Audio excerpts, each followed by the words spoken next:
Okay, hi everyone. In last class we have discussed in solid state about crystalline solids and amorphous solids. Now next topic we are taken here polymorphism. So what is polymorphism? Existence of a substance in two or more crystalline forms with similar chemical composition is called polymorphism. Poly means many. So one substance exists in two or more crystalline forms. So polymorphism is nothing but one as many. One as many. That is called polymorphism. Example for polymorphism we are taking here carbon. So carbon exists as a diamond and graphite. Two crystalline forms of carbon. These two are the crystalline forms of carbon, diamond and graphite. Now isomorphism.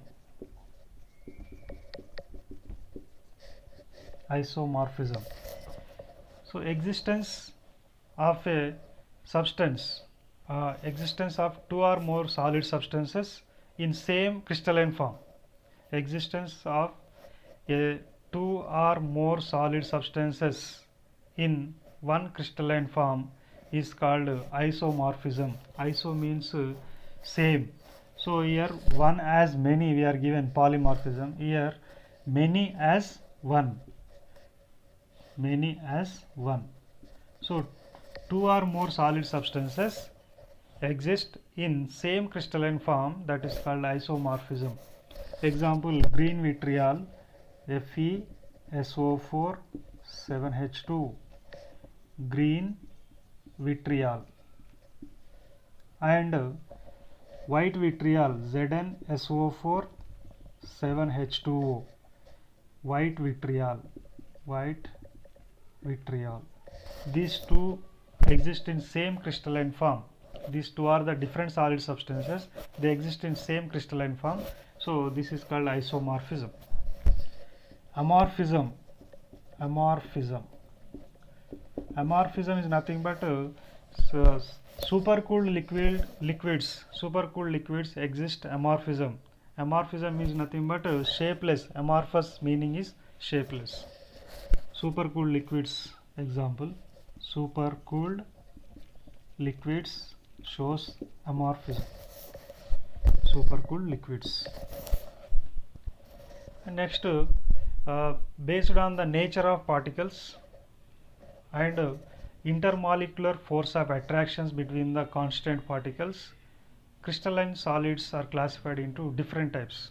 Based on nature of particles and the intermolecular force of attraction between the constituent particles, crystalline solids are classified in different types. So how they are classified, now we will see.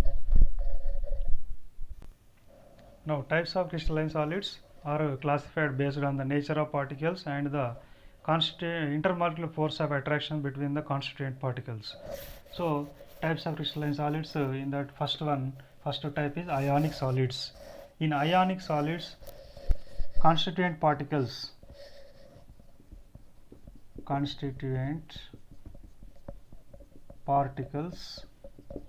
are ions, that may be that is cations and anions. Cation and anion.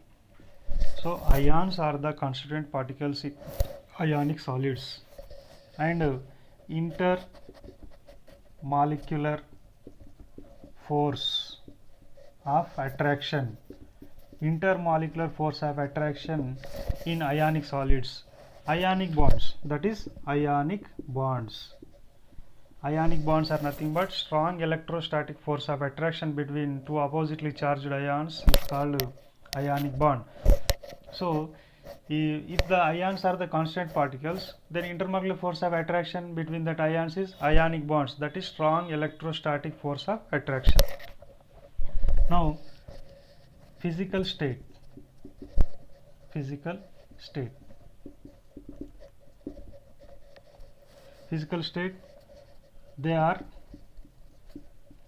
hard and brittle, with high melting point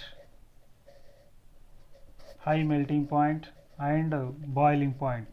ionic solids are very hard and they are brittle in nature, like rock salt example, ionic solid, and they have with high melting points and boiling points. This is the physical state. And electrical properties. Electrical properties. So these ionic solids are insulators. Insulators in solid state. When they are in solid state, they act as insulators. Means ions are very tightly bonded with ionic bonds. So there is no chance to move the ions. That's why they act as insulators. Now conductors, they act as conductors in molten state and solution state. In solution state and molten state, they act as good conductors. They conduct electricity, but they are insulators in solid state. Very important point about ionic solids. And examples, we will see examples here. NaCl, KCl, K2SO4. So this is KNO3,